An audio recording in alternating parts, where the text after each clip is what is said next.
So in the last class, we have completed the third exercise of triangles. I had given the last question as a homework, right? So it was an easy question. I hope everybody had solved it. Is there anyone जिससे last question third exercise का solve नहीं हुआ है?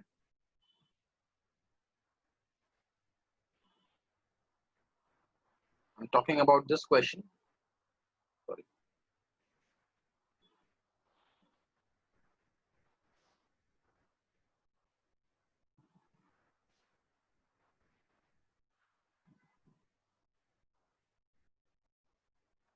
So I'm talking about this question. ABC is an isosceles triangle with AB is equals to AC. Draw AP perpendicular to BC to show that angle B is equals to angle C. ठीक है? So जिन्होंने solve कर लिया, just verify from here.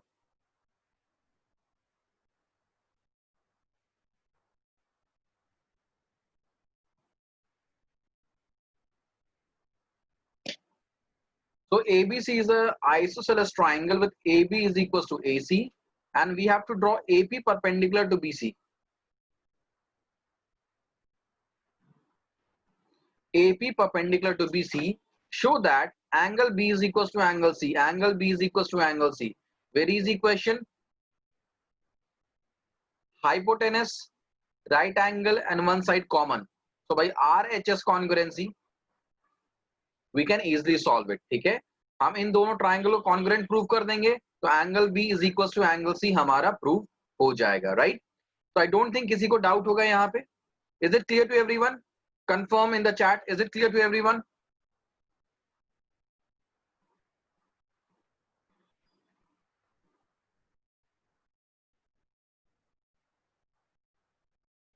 Alright, तो हमारा exercise NCERT से complete हो चुका है. ठीक है?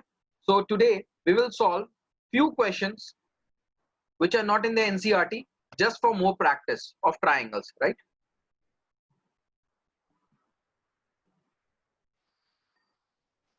So we will start today's class by solving this question. So please try it. I'm giving you 2 minutes for it. In figure 7.1, so this is the figure 7.1. PQ is equals to PR. PQ is equals to PR. And angle Q is equals to angle R. You have to prove that PQS triangle is congruent to PRT triangle.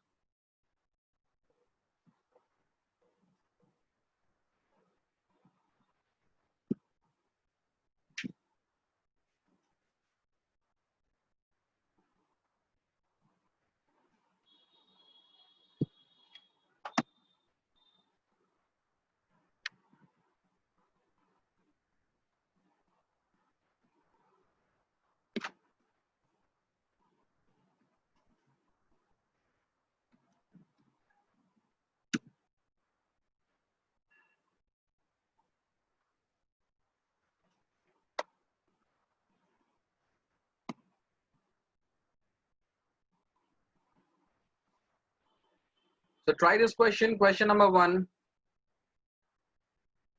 समझ में आ गया है तो tell me the criteria which you will use. Tell me the criteria fast.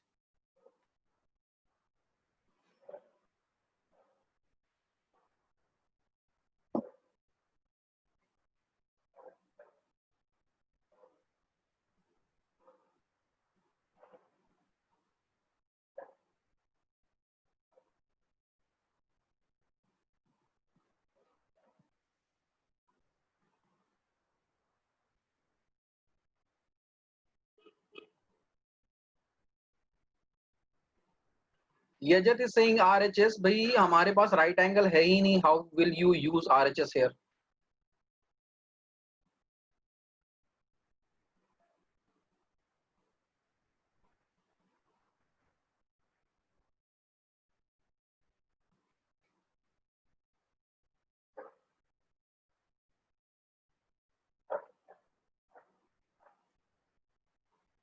So fast tell me. किसी ने solve किया इस question को? What is the answer?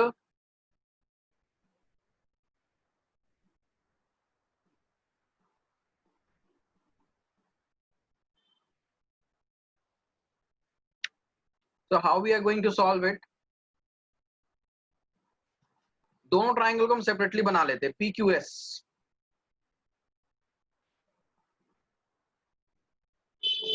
तो this is P Q S and दूसरा ट्राइंगल जो है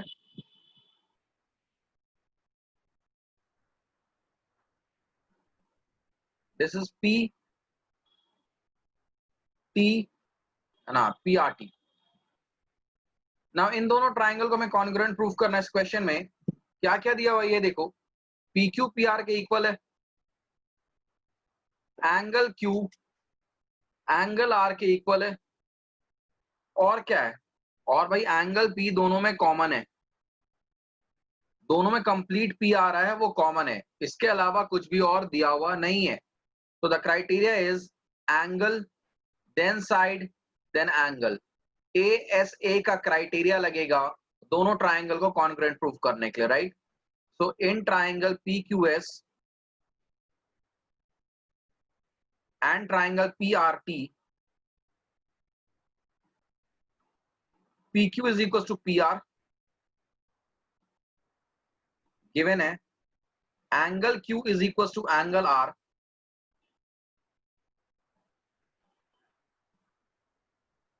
गिवन है and angle P is equals to angle P. This is common. So therefore, triangle PQS is congruent to triangle PRT by angle side angle property.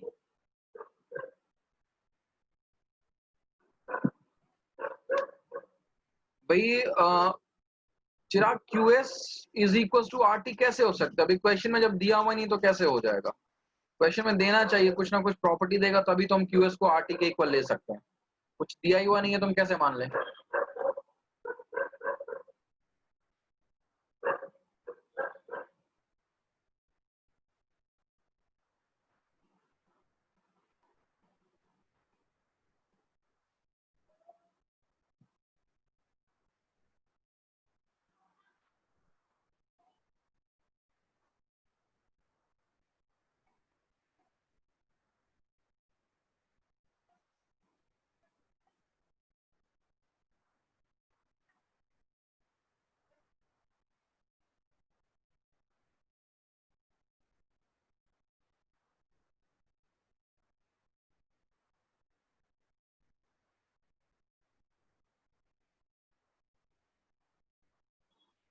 ठीक है, is it clear to everybody? Has everybody copied?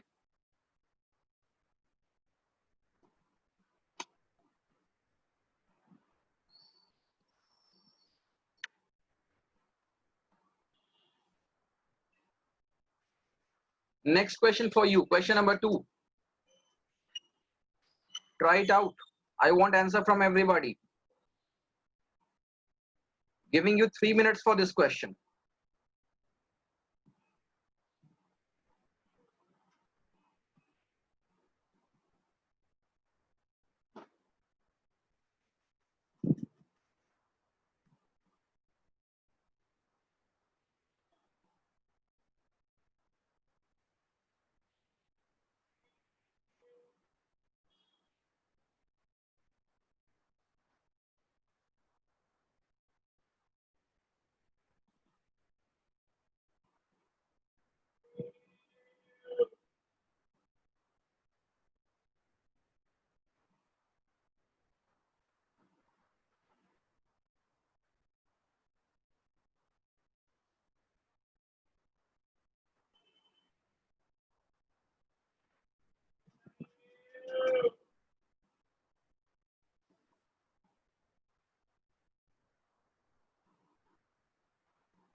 So the question was, in the given figure, two lines AB and CD intersect each other at point O such that BC is parallel to DA. BC is parallel to DA and BC is equals to DA also. BC is equal to DA also. Show that O is the midpoint of both the line segment AB and CD. Very simple question. बोला है A, हमें ये proof करना है कि O is midpoint of AB as well as O is midpoint of CD. मतलब हमें AB OA is equals to OB proof करना है और OC equals to OD proof करना है. तो गिवन क्या है क्वेश्चन में, that BC is parallel to DA and BC is equals to DA. Proof क्या करना है हमें क्वेश्चन में, प्रूफ हमें करना है कि O is midpoint of AB and CD. O is midpoint of AB and CD. In other words, हमें प्रूफ करना है OA is equals to OB and OC is equals to OD. देखो भाई, देखते हैं कैसे होगा. अगर हम इन दोनों ट्राइंगल को कॉन्ग्रुएंट प्रूफ कर दें तो हमारा ये काम अपने आप हो जाएगा. तो ट्राइंगल कैसे कॉन्ग्रुएंट होगा ये देखते हैं. BC is equals to AD दिया हुआ है, this is equals to this. ठीक है, और हम क्या ले सकते हैं, ये दोनों एंगल आपस में इक्वल है, वर्टिकली ऑपोजिट. इसका नेम दे देते भाई 1 और 2. चलो मैं दूसरा कलर यूज करता हूं यहाँ पे. तो this is 1 and this is just a moment. तो इसका मैं नेम दे देता हूं 1, इसका नेम देता हूं 2. तो एंगल 1 एंगल 2 के इक्वल है. रीजन क्या भाई, वर्टिकली ऑपोजिट एंगल. अच्छा, अब क्योंकि ये दोनों लाइंस पैरेलल थे तो मैं इस एंगल को इस एंगल के इक्वल लिख सकता हूं. क्या है ये, ऑल्टरनेट इंटीरियर. इसको मैं 3 बोल दूं, इसको 4 बोल दूं, तो 3 और 4 आपस में इक्वल हो जाएगा. ऑलराइट. तो चिराग पूछ रहा है कि क्या हम गिवन में ये लिखेंगे कि A B and C D intersect at point O. भाई गिवन में वो बातें लिखते हैं जिसकी हमें जरूरत है, जिससे हमें कोई फायदा होगा. अब ए बी और सी डी ओ पे इंटरसेक्ट करते, इससे हमें क्या फायदा होगा, मैंने क्या करना है ये जान के. मुझे तो उन बातों से मतलब है जिससे मेरा क्वेश्चन सॉल्व होगा. कहीं इंटरसेक्टिंग का कोई प्रॉपर्टी तो होता नहीं है ना. तो या तो पैरेलल होता तब हम लिखते हैं या इक्वल होता तब हम लिखते हैं, बाकी चीजों पे ध्यान नहीं देते हैं. तो भाई क्वेश्चन समझ में सभी को आ गया. ठीक है, ये दोनों ट्राइंगल कैसे कॉन्ग्रुएंट प्रूफ हुए. तो प्रूफ देखो भाई, in triangle BOC and triangle AOD, angle 1 is equals to angle 2. The reason is vertically opposite angle, short form में मैंने लिख दिया है. Angle 3 is equals to angle 4. The reason is alternate interior angles. ये angles का symbol होता है, ठीक है, जैसे बोलते हैं ना एंगल ए, तो इसलिए मैं एंगल्स ऐसे लिख सकता हूं. ठीक है, तुम्हें मर्जी है तो तुम पूरा लिख लो, कोई दिक्कत नहीं है. एंड तीसरी बात हमारे पास क्या है, BC is equals to AD given. तो बच्चे क्राइटेरिया देखो, किसी एक ट्राइंगल को पकड़ो, एंगल आया, फिर एंगल आया, फिर साइड आया. तो क्राइटेरिया क्या आ रहा है, AAS से. तो therefore triangle BOC is congruent to triangle AOD. Reason क्या भैया, AAS क्राइटेरिया. तो अगर ये कॉन्ग्रुएंट हो गया, इसका ये मतलब BO AO के इक्वल हो गया एंड CO DO के इक्वल हो गया. ठीक है, हेंस प्रूफ. यही बात प्रूफ करनी थी हमें.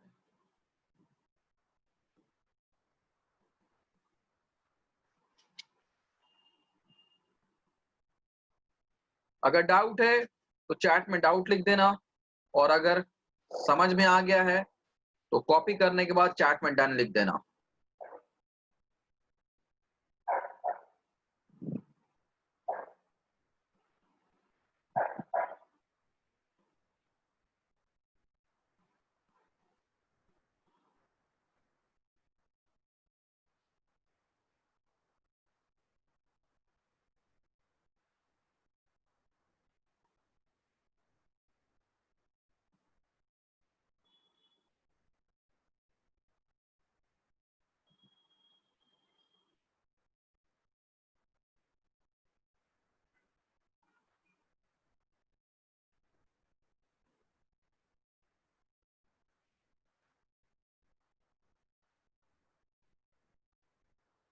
ये हम कुछ क्वेश्चंस कर रहे हैं which are not in the NCERT book. NCERT हमने कंप्लीट कर लिया है, फोर्थ एक्सरसाइज हमारे सिलेबस में है नहीं, तो we are doing few more questions for practice.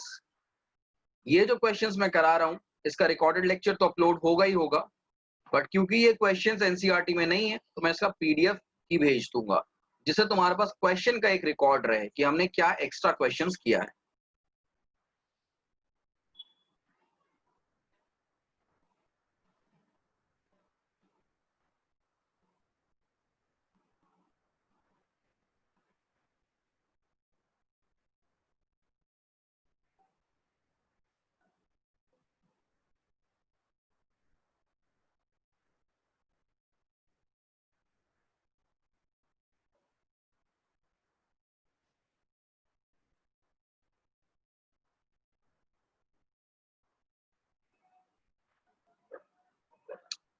चलो, तो सभी ने कॉपी कर लिया ना?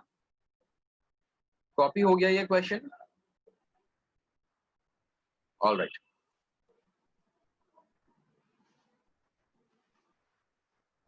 This is question number 3 of today's class. Try this question.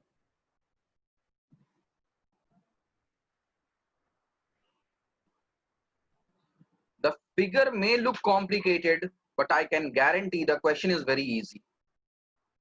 Try this question. I'm giving you 3 minutes for this question. अगर क्वेश्चन समझ में आ गया है, tell me in the chat कि what criteria have you used, right? 3 minutes for this.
All right, so let's start the question, right? Yajat has given answer ASA. So let's see. Lavan is studying SSS. तो let's see क्या होगा, ठीक है। Question क्या बोल रहा है? Correct, just a moment, I think my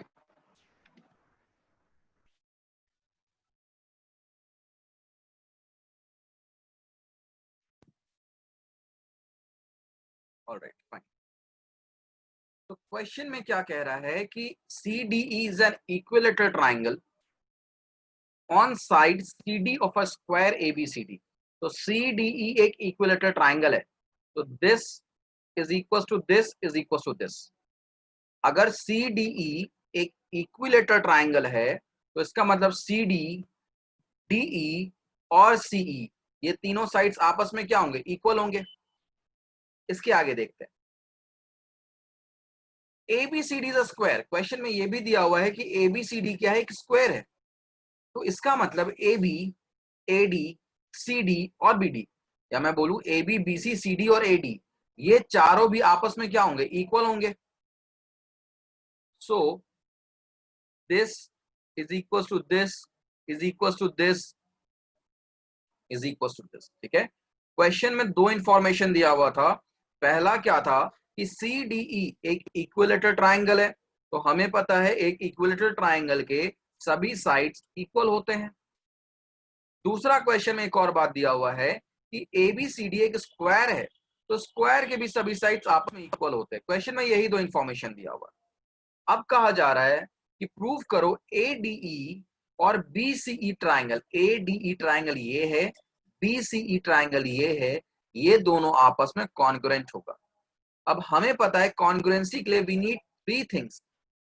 तो तीन चीजें क्या हैं भाई? AD is equal to BC, ये पता है, opposite side of a square, ठीक है, एक साइड मिल गया। DE is equal to CE, दूसरी चीज भी मिल गई हमें। Why? Because sides of an equilateral triangle. तो इन दोनों ट्राइंगल में हमें दो साइड मिल गया। एक चीज और चाहिए हमें, one more thing we need. तो यजत का भी गलत है, ASA तो नहीं होगा, और लावन ने कहा SSS। तो चलो मैं पॉसिबिलिटी मान सकता हूं कि मे भी SSS हो जाए, क्योंकि मुझे दो साइड तो मिल गया, एक ये साइड है, एक ये साइड है। पर जब तक मुझे एक और बात नहीं पता चलेगी मैं कॉन्ग्रुएंसी प्रूव नहीं कर पाऊंगा। तो पॉसिबिलिटी है कि लावण्य का अभी मे भी सही हो जाए। मैं ये नहीं कह रहा हूं सही है, मैं कह रहा हूं लावण्य ने कहा कि SSS लगेगा, तो मैं कह रहा हूं मे भी पॉसिबिलिटी है सही हो जाए। तो अब मुझे तीसरी बात बताओ। इतना मैंने क्वेश्चन एक्सप्लेन कर दिया, ठीक है, तुम्हारा आधा काम कर दिया है। थोड़ा दिमाग दौड़ाओ और मुझे बताओ तीसरी बात क्या हो सकती है।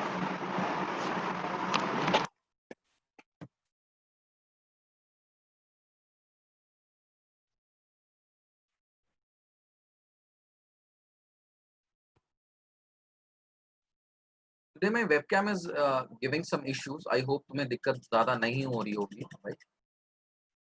ओके, जानवीर कहता है कि angle C angle D equal है, ठीक है भाई। बट जानवीर, एंगल C और एंगल D दोनों में से किसी ट्राइंगल का पार्ट नहीं है। ध्यान दो, तुमने मुझे बोला कि sir angle D angle C के इक्वल है, तुमने, क्योंकि तुमने 90 डिग्री भी लिखा है, राइट। जानवीर ने मुझे कहा कि एंगल C एंगल D के इक्वल है ईच 90 डिग्री, तो 90 डिग्री का मतलब ये पार्ट हो गया, मैं यही बोल सकता हूं। लेकिन ये जो पार्ट तुम 90 डिग्री बता रहे हो मुझे, वो कंप्लीट ट्राइंगल का एंगल नहीं बन रहा ना। एंगल देखो, ट्राइंगल क्या है? ADE है, यहाँ पे D यहां तक तो आ नहीं रहा है ना, मतलब this is incomplete part. Alright, ये जब एंगल A एंगल B के इक्वल नहीं हो सकता, नॉट पॉसिबल। एंगल ए कैसे कैसे मान ले हम एंगल A एंगल B के इक्वल है? जानवीर इज लिटिल क्लोज, थोड़ा क्लोज आ चुका है।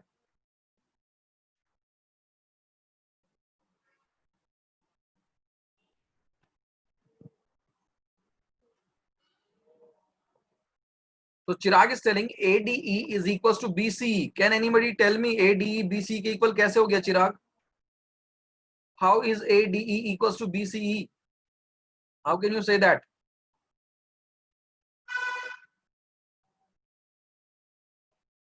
Everybody, please use your brain. थोड़ा दिमाग दौड़ाओ, नए क्वेश्चन कैसे सॉल्व करोगे एग्जाम में? No no no no, Chirag is saying that DC bisect. No भाई, डीसी बाइसेक्ट ऐसा कहीं दिया हुआ थोड़ी ना है, डीसी बाइसेक्ट कर रहा. एंगल ई इज कॉमन, कैसे हो सकता है भाई कॉमन? देखो ई का ये पार्ट इसमें, ई का ये पार्ट इसमें, right. Vansh is saying angle E is common, E common कैसे हो सकता है? इतना पार्ट इसमें, इतना पार्ट इसमें, कॉमन तो है ही नहीं कुछ.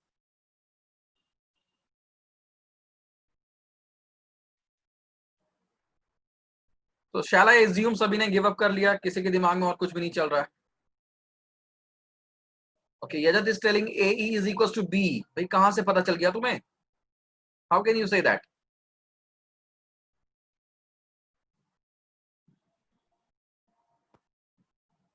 ओके चलो मैं अब सॉल्व करवाता हूं. याद होगा मैंने बोला था जानवीर इज लिटिल क्लोज. जानवीर ने क्या बोला था कि ये पार्ट दोनों 90 डिग्री है. Fine, I agree with you. So can we say, do we know that कि all the angles of an equilateral triangle is 60 degree each? ये बात हम जानते हैं क्या? एक ट्राइंगल के सभी एंगल का सम होता है 180 डिग्री, और इक्विलेटरल ट्राइंगल का तीनों एंगल सेम होता है. तो it means that each angle का वैल्यू होगा 60 degree. So this is 60 degree and this is 60 degree.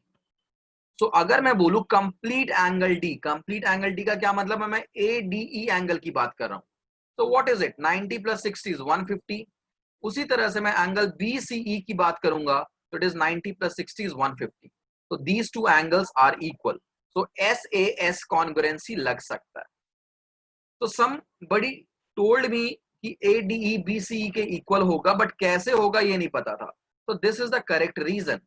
Because अगर स्क्वायर वाला पार्ट देखे तो एंगल डी का ऊपर वाला पार्ट 90 है, एंगल सी का भी ऊपर वाला पार्ट 90 है. अब इक्विलेटरल ट्राइंगल का अगर हम कॉन्सेप्ट देखें तो नीचे वाला पार्ट यहाँ पे 60 है और ये भी 60 है. तो the complete angle is 90 plus 60 is 150. यहाँ भी कंप्लीट एंगल क्या हो रहा है? 150. Any doubt to anyone? किसी को कोई डाउट है यहाँ पे?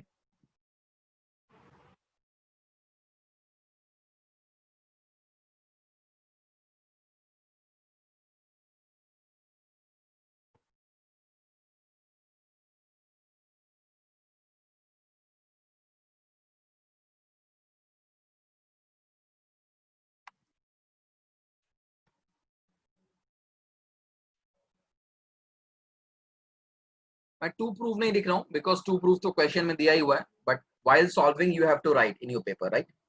तो प्रूफ देखते हैं. प्रूफ करने से पहले we will start with like this.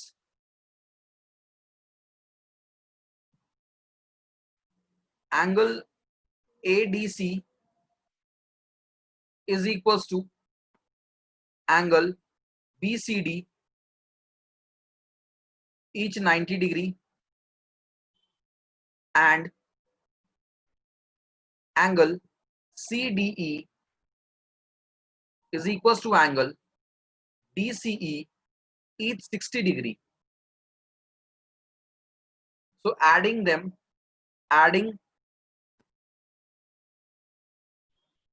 on adding, we get LHS LHS से ऐड होगा, RHS RHS से ऐड होगा, ADC plus angle CDE is equals to angle BCD plus angle DCE.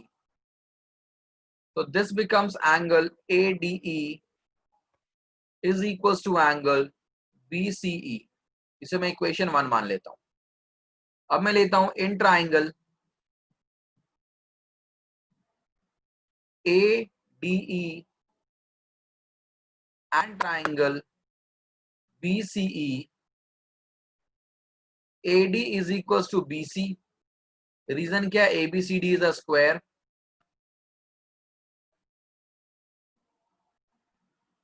दूसरी बात, DE जो हो गया वो किसके इक्वल हो गया भाई? CE के इक्वल हो गया. रीजन क्या है? CDE is an equilateral triangle. और तीसरी बात, angle ADE is equals to angle BCE from 1. So therefore triangle ADE is congruent to triangle BCE by side angle side, hence proved. If you have doubt, let me know. If you have completed, then also let me know, right? So that we can move on to next question.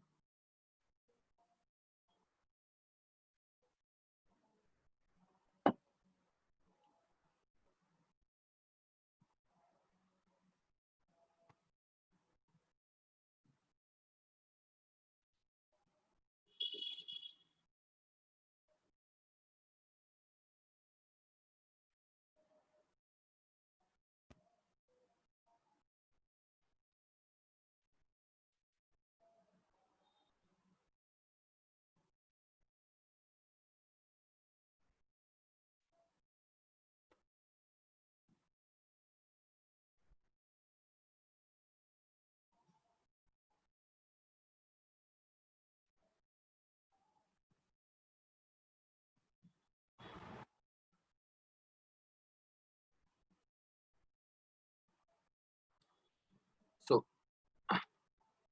I hope everybody has copied.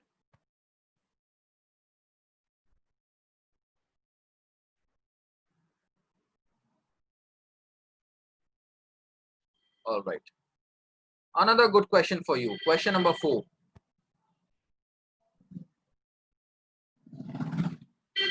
So again, try this. I'm giving you 3 minutes for this.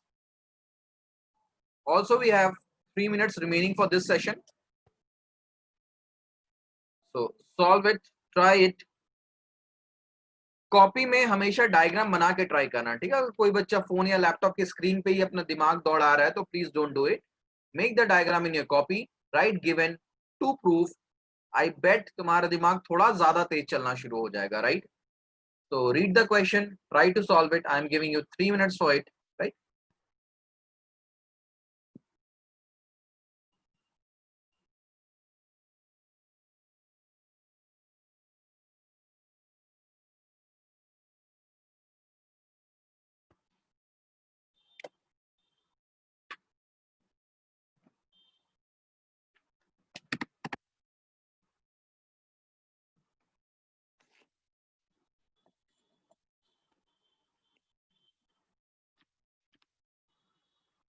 Okay, so Lavanya is telling me कि sir SSA congruency होगा. बच्चे मैं इतने सालों से पढ़ रहा हूँ और पढ़ा भी रहा हूँ, तो मैंने तो बस 5 ही कॉन्ग्रुएंसी सुना था आज तक. SSS, SAS, ASA, AAS और RHS. ये कौन सी नई कॉन्ग्रुएंसी तुमने इजाद कर दी? SSA क्या होता है?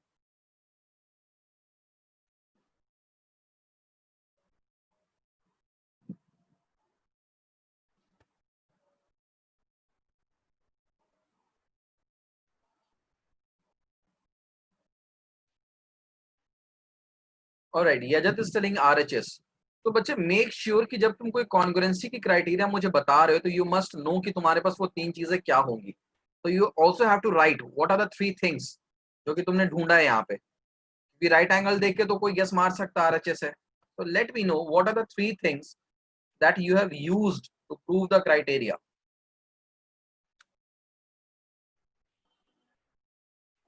So we have less than 1 minute remaining in this session. Okay, one more thing. Please join the next session soon. ठीक है? जल्दी ज्वाइन करना. बच्चे 5-5 मिनट के बाद ज्वाइन करते हैं.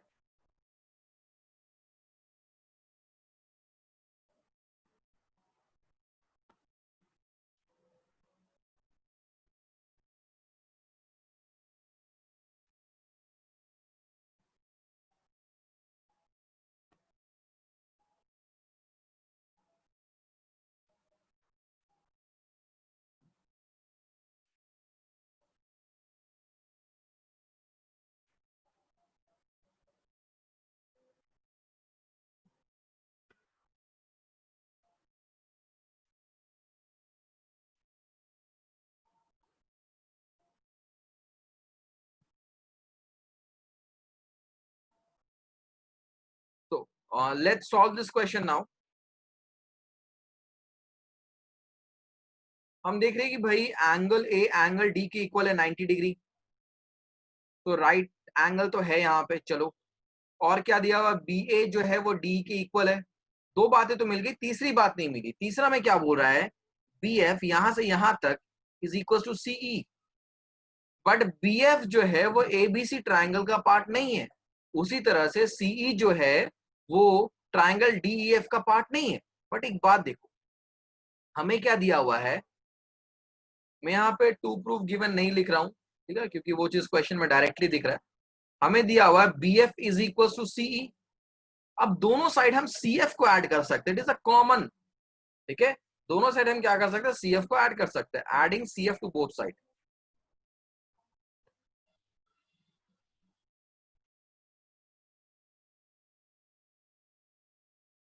तो अगर दोनों तरफ हम सी एफ को ऐड करते तो देखो क्या हुआ, B F plus C F is equal to CE plus C F.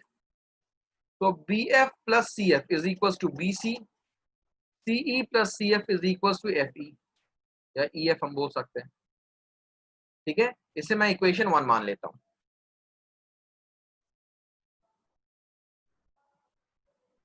Now let's proof in triangle A B C and triangle DEF, A B C और डीईएफ में देखो क्या होता है, A B is equal to D given B C is equal to E F from 1,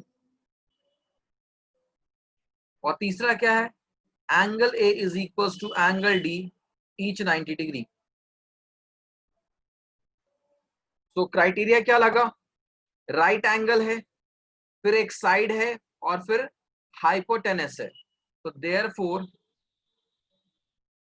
triangle A B C is congruent to triangle DEF by RHS congruency, hence proved. Okay, copy it and let me know.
So everybody has copied.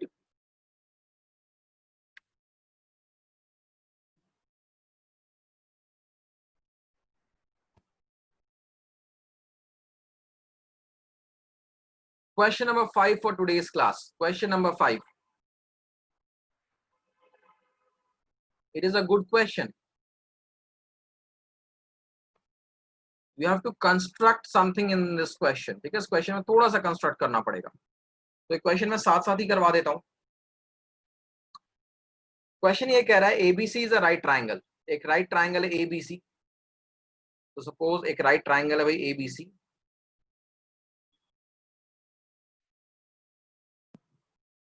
which is right angle at B. So suppose this is A, B, C, which is right angle at B. तो देखो कभी कभी ऐसे भी question आते हैं जिसमें diagram दिया हुआ नहीं होता, खुद से बनाना पड़ता है। तो आई वुड सजेस्ट कि जब तुम नॉर्मल क्वेश्चन भी प्रैक्टिस करते हो ना, डायग्राम को खुद से बनाने की कोशिश करो, सच दैट हमारा प्रैक्टिस अच्छा हो। नाउ इसमें क्या दिया हुआ, angle B C A, this angle is twice of B A C, इस एंगल का ट्वाइस है। तो अगर ये मान लो x है तो ये पूरा क्या हो जाएगा 2x। क्वेश्चन में ये कहा हुआ है ना कि this BCA is twice of angle BAC। तो अगर हम let angle BAC is x,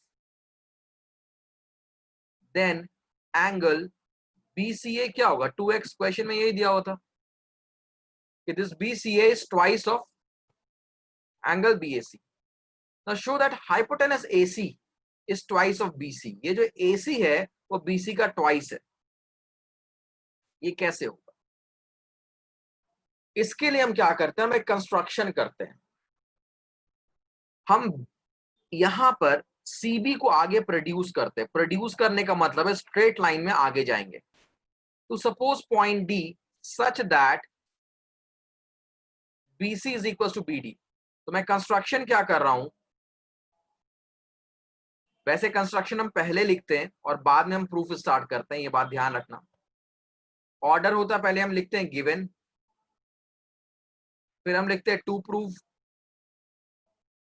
फिर हम लिखते हैं कंस्ट्रक्शन एंड फिर हम लिखते हैं प्रूफ. इस ऑर्डर में काम करते हैं. तो कंस्ट्रक्शन हमने क्या किया, कंस्ट्रक्शन हम कर रहे हैं प्रोड्यूस CB टू D. ध्यान दो, मैं यहां पे BC नहीं लिख सकता हूं. क्यों? क्योंकि अगर मैं BC को प्रोड्यूस करने की बात करूं तो मैं B से C तक आगे बढ़ूंगा इस डायरेक्शन में, बट मुझे इस डायरेक्शन में नेगेटिव x की तरफ जाना है. ठीक है, लेफ्ट साइड में जाना है. तो मैंने क्या लिखा, produce CB to D. CB को D तक प्रोड्यूस कर दो. अब अगर हम CB को D तक प्रोड्यूस कर रहे हैं, सच दैट, कंडीशन क्या है हमारे पास, such that CB is equals to DB. ये हमारे पास कंडीशन है. हमने CB को इस तरह से प्रोड्यूस किया सच दैट CB और DB क्या होना चाहिए, इक्वल होना चाहिए. अब हम क्या कर रहे हैं, ये जो पॉइंट D मिल चुका है इसको हम ज्वाइन कर दे रहे हैं A से. ज्वाइन A टू D, ये हमारा कंस्ट्रक्शन का पार्ट था. तो प्रूफ देखो, प्रूफ अब यहां से शुरू हो रहा है.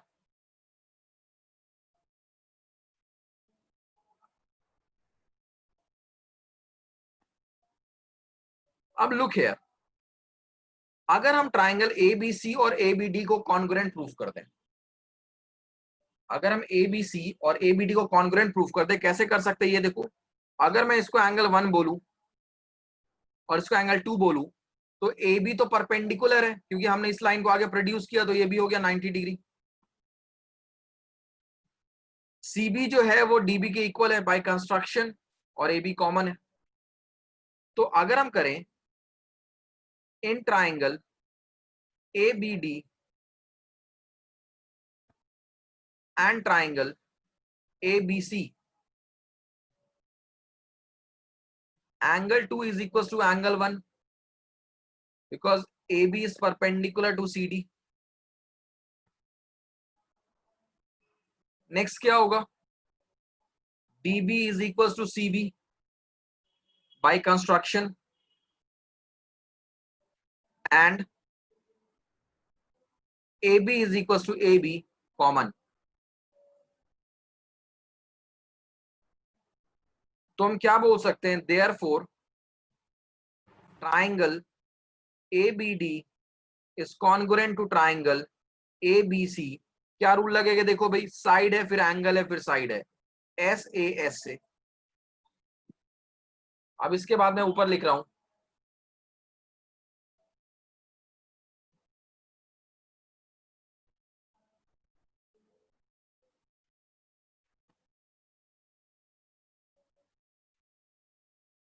so from here I am going upward.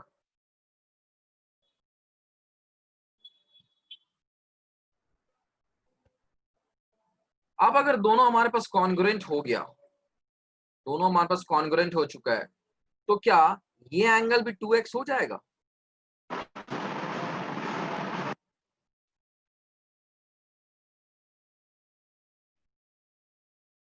क्या हमारा ये एंगल भी 2x हो जाएगा बाई CPCT? तो हम लिख सकते हैं this implies that angle ADB is equal to angle ACB by CPCT, तो which is equal to 2x. क्योंकि हमने ये 2x लिया था तो ये भी 2x हो गया हमारा. ऑल्सो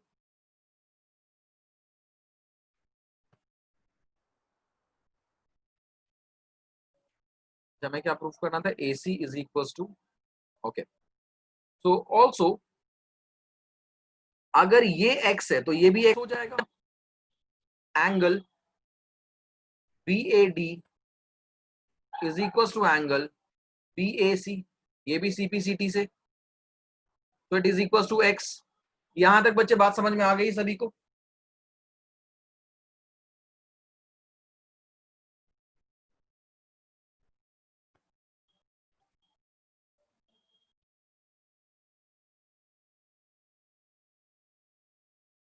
ओके, इसके आगे देखो,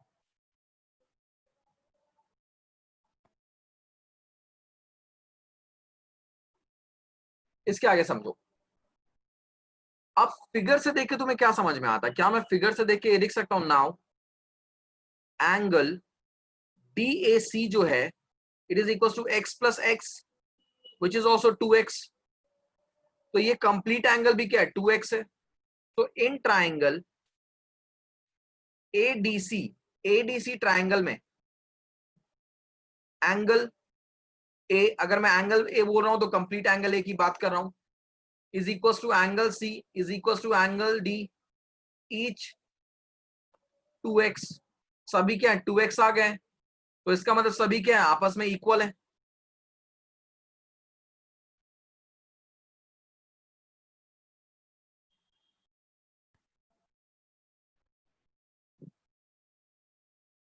तो इसका क्या मतलब हो गया, ट्राइंगल ACD इज इक्विलेटरल।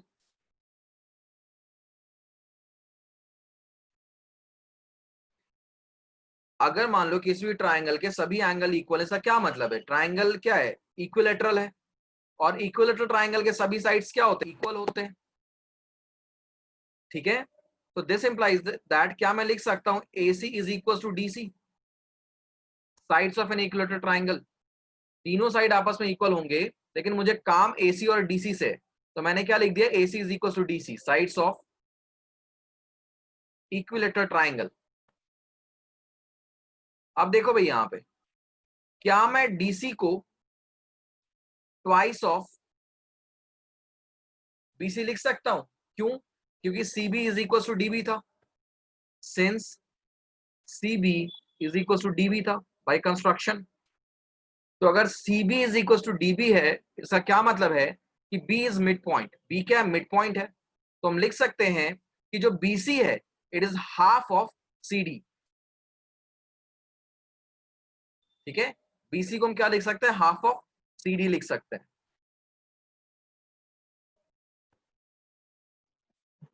लवन, कहां से समझ में नहीं आ रहा तुम्हें? सर जब आपने सर ट्रायंगल्स प्रूव कर देते सर, CPCT के बाद से समझ नहीं आ रहा। यहां तक समझ में आ गया, BAD is equal to BAC is equal to x? No sir, sir भाई ये देखो, वाला पार्ट समझ नहीं आया। ये दोनों ट्राइंगल अगर कॉन्ग्रुएंट है तो क्या ACB एंगल और ADB एंगल इक्वल होगा CPCT से? Yes sir. तो अगर ये 2x है तो ये भी तो 2x होगा, सेम है तो। ये बात आई समझ में? Yes sir.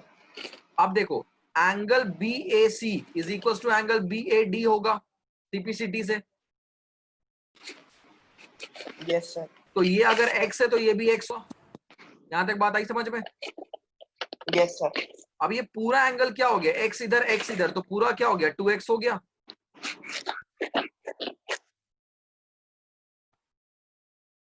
बात आई समझ, ये पूरा 2x हो गया। Yes sir. अब ट्राइंगल ADC में देखो, ये वाला एंगल भी 2x, ये वाला एंगल भी 2x, ये वाला एंगल भी 2x। तो ये जो बड़ा सा ट्राइंगल है ADC, क्या इसको हम एक इक्विलेटरल ट्राइंगल बोल सकते हैं? Yes sir. और इक्विलेटरल ट्राइंगल के सभी साइड आपस में इक्वल होते हैं। Yes sir. तो क्या AC जो होगा वो DC के इक्वल होगा? Yes sir. अब देखो, क्योंकि हमने कंस्ट्रक्शन क्या लिया था कि जो DB होगा वो CB के इक्वल होगा, मतलब ये और ये आपस में इक्वल है। तो इसका क्या मतलब है कि B is mid point, B midpoint है। इन अदर वर्ड्स हम ये बोल सकते हैं कि जो ये BC है it is half of CD, ये CD का हाफ है। या जो CD है वो BC का ट्वाइस है। CD को हम क्या हो, ये CD कब बना, जब ये BC और BD आपस में ऐड हुआ, और जितना BC है उतना ही BD भी है।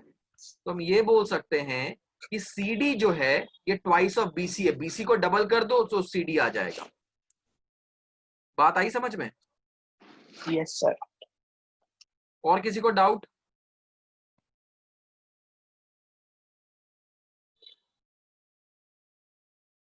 किसी और बच्चों को इस क्वेश्चन में डाउट है?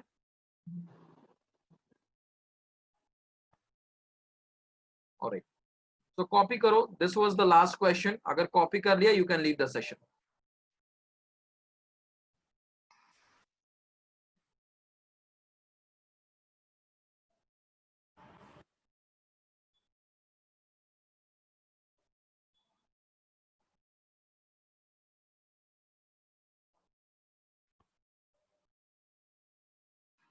Thank you sir.